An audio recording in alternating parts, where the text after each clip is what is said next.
Workers यही कह रहे थे कि पहले 24 घंटे में मुश्किल हो रही थी, ऑक्सीजन, घुटन, ये तमाम जो एक्सपीरियंसेस होते हैं, और उसके बाद एक्लिमेटाइज हो गए, जैसा कि आप भी कह रही थी, एक्लिमेटाइज हो गए ये सिचुएशन से, और फिर एक लंबा समय 17 दिन का समय बीता। इसमें एक अहम रोल जो रेस्क्यू टीम के मैनेजर्स से, जो टॉप ऑफिशियल्स थे, उनका भी था। जब एंडोस्कोपी कैमरा इंस्टॉल हो गया, बातचीत का जरिया बन गया, तो उसके बाद और आसान हो गया कम्युनिकेशन करना। वरना पहले बहुत ही कन्वेंशनल तरीके से बात हो रही थी, जो जिस पाइपलाइन का जिक्र हम लगातार करते थे, एक छोर से लोग बोलते थे, दूसरी छोर से जवाब आता था, दोनों एंड से A to B वाला कम्युनिकेशन मेथड अपनाया जा रहा था।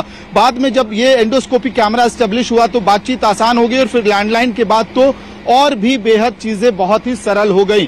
तो बातचीत करना, और बाद में जो रेस्क्यू अथॉरिटीज ने एक चीज डिसाइड की कि सब डॉक्टर्स नहीं, जो साइकोलॉजिस्ट हैं, थेरेपिस्ट हैं, उनके साथ भी बातचीत कराई जाएगी इन वर्कर्स के साथ। उससे बहुत मदद मिली है इनकी मनोस्थिति और मनोबल को बनाए रखने में। और मैंने खुद भी जब इन वर्कर्स से बात किया तो उन्होंने खुद कहा, पुष्कर ने, विशाल ने, कि देखिए 41 के 41 मजदूर मजबूत हैं और मनोबल उनका बना रहा, और मनोस्थिति क्योंकि उनकी अच्छी थी, यही वजह है कि 17 दिन तक वो सब बिल्कुल सुरक्षित रहे। वरना समझिए कि 17 दिन एक बंद एनवायरमेंट में, एक टनल के अंदर, जहां आपके पास न सोने की ठीक ठाक जगह हो, न बैठने की ठीक ठाक जगह हो, वहां पे 17 दिन बिताना कितना मुश्किल हो सकता था। और सभी वर्कर्स, सभी श्रमिक सुरक्षित रहे, यही सबसे अहम बात है। और कहीं ना कहीं इसमें जिस तरह का कोऑर्डिनेशन निभा रहा है केंद्रीय एजेंसीज का, राज्य की एजेंसीज का, फॉरेन एक्सपर्ट्स का, ये भी अपने आप में एक कारण है कि सब स्वस्थ हैं, सब सुरक्षित हैं।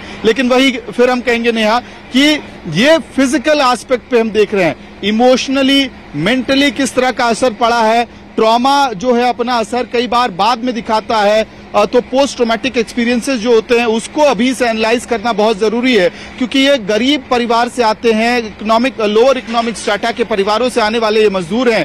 तो ऐसे में क्या थेरेपिस्ट का जो खर्च होगा वो अफोर्ड कर पाएंगे, कभी किसी डॉक्टर के पास इस तरह से जाएंगे, ये सब मतलब इसके बारे में इमेजिन करना भी एक तरह से गलत होगा, बेईमानी होगी। और यही वजह है कि सरकार इस स्थिति को समझती है, और केंद्र सरकार और राज्य सरकार दोनों ही फिलहाल ये तय कर चुकी है कि जो भी मेडिकल खर्चे होंगे, एक्सपेंसेस होंगे, वो सरकार खुद उसका खर्च उठाएगी। और इनका जो मेंटल स्टेट पे जो असर पड़ा होगा, या इमोशनली जो अगर किसी तरह से वल्नरेबल होंगे ये वर्कर्स, तो फिर उस वैसी स्थिति में जो एम्स ऋषिकेश है वहां पे स्पेशलिस्ट से इनको बात कराया जाएगा।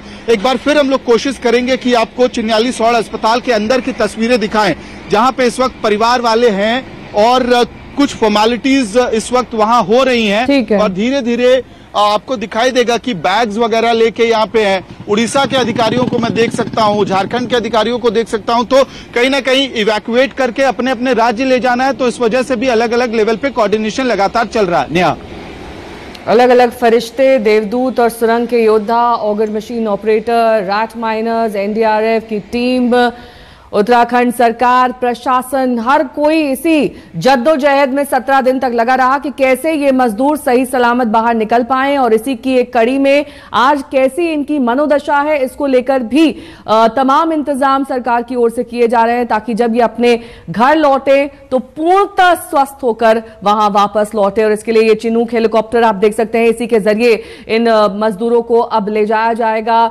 एम्स ऋषिकेश, जहां पर मानसिक तौर पर पूर्णतः इनके ठीक होने का इंतजार किया जाएगा।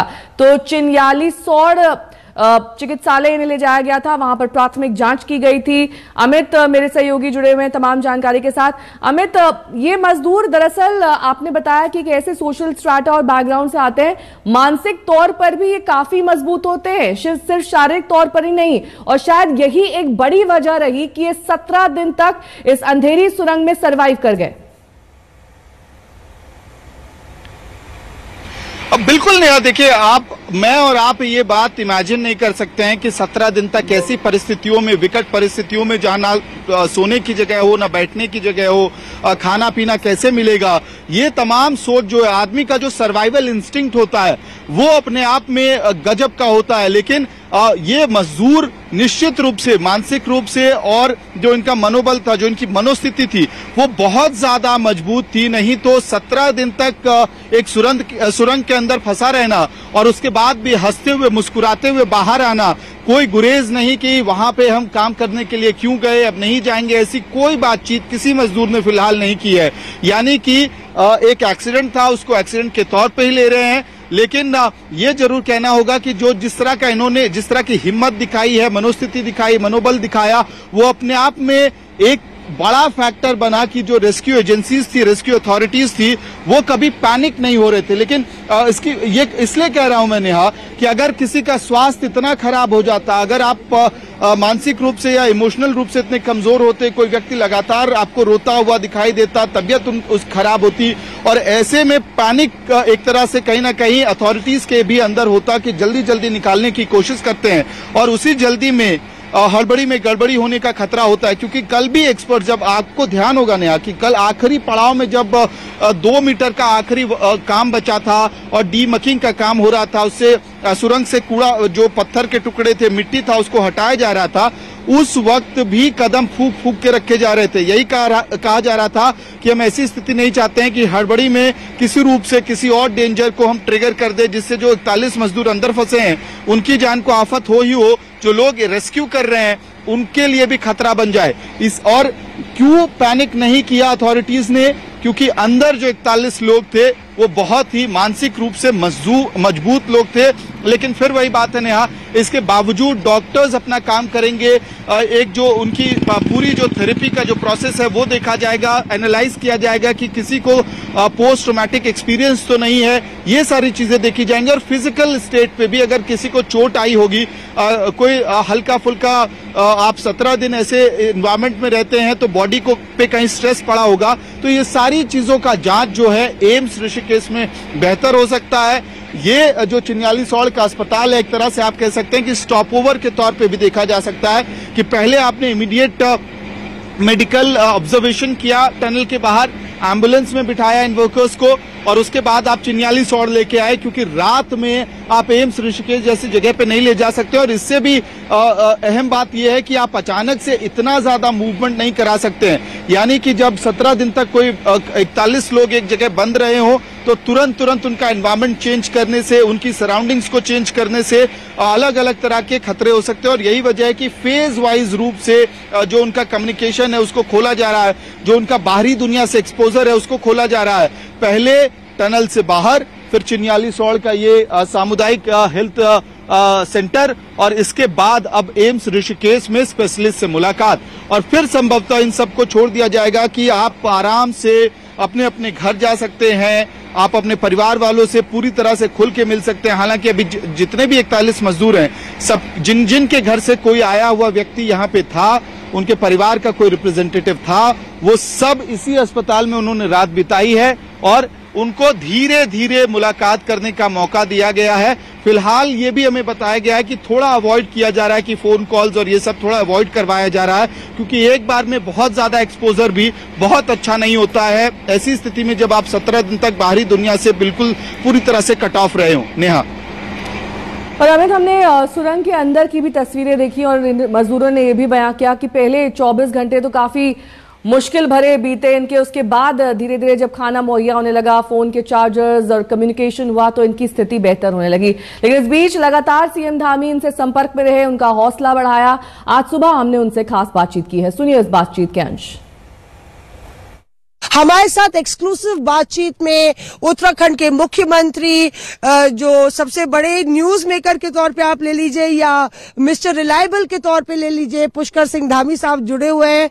और 17 दिन लगातार जब श्रमिक भी फंसे रहे, तो सीएम साहब आपके लिए भी बहुत कठिनाई, मुश्किल की घड़ी थी, क्योंकि सारा दारोमदार आपके राज्य में ये घटना हुई थी, दारोमदार आप पर था।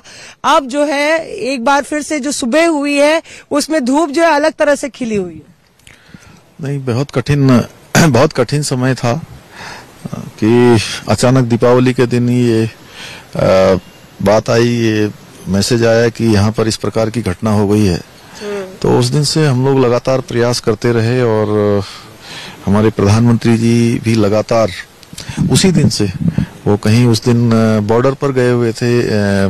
दीपावली चूंकि वो हर बार अपनी सेना के लोगों के साथ कहीं करते हैं, तो दीपावली में सैनिकों से मिलने के बाद जैसे आए तो उनका 4 बजे के लगभग मुझे फोन आया। उन्होंने पूछा तो मैंने उनको बताया कि ऐसी स्थिति है, लेकिन हम लोग प्रयास कर रहे हैं कि जेसीबी और पोकलैंड से मलबा हटाएंगे और वो निकलेंगे। फोन आ गया था, पहले दिन ही फोन आ गया था। जैसे ही वो अपने बॉर्डर के कार्यक्रम से दीपावली के बाद, वो चूंकि दीपावली के दिन हमेशा सेना के लोगों के बीच में रहते हैं, वहां से आने के बाद उनका फोन आया तो मैंने उनको कहा कि ऐसे ऐसे प्रयास हम कर रहे हैं। तो उन्होंने कहा नहीं, सब प्रयास करिए और पूरी जानकारी उसकी करिए, कैसे कैसे क्या हो सकता है। पहले दिन तो लग रहा था कि आसानी से जो है हम उनको निकाल लेंगे, लेकिन जब पोकलैंड और जेसीबी से काम करना शुरू किया तो वो बहुत जितना मलबा था उससे कई गुना मलबा ऊपर से गिरने लगा ऊपर। और दूसरा कि जो लोग रेस्क्यू में लगे हुए थे, कहीं उनके लिए भी कोई संकट पैदा न हो जाए, इस प्रकार की स्थिति हो गई। फिर दूसरे ऑप्शन पर विचार किया गया कि पाइप डालकर जो है अंदर किया जाएगा। पाइप भी यहाँ पर मौके पर तो नहीं थे, क्योंकि हरिद्वार में और देहरादून में पाइप थे, पाइपों को भेजा गया।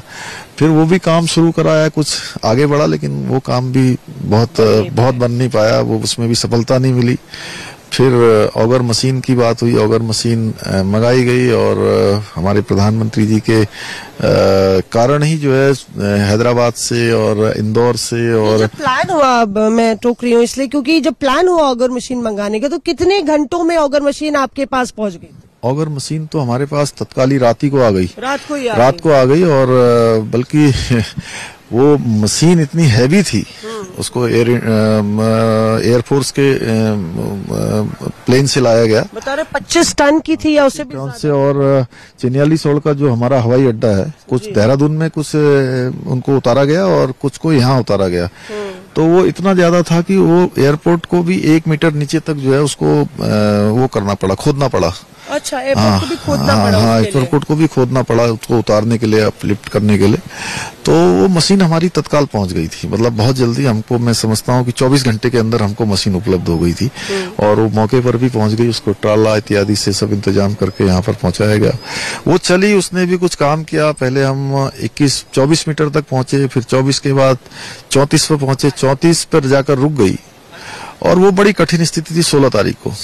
16 तारीख को रुकी थी वो, बीच में 16 को रुक गई। और उसमें ये हुआ कि जो काम करने वाले लोग थे उनको ऊपर से मलबा इत्यादि गिरने लगा।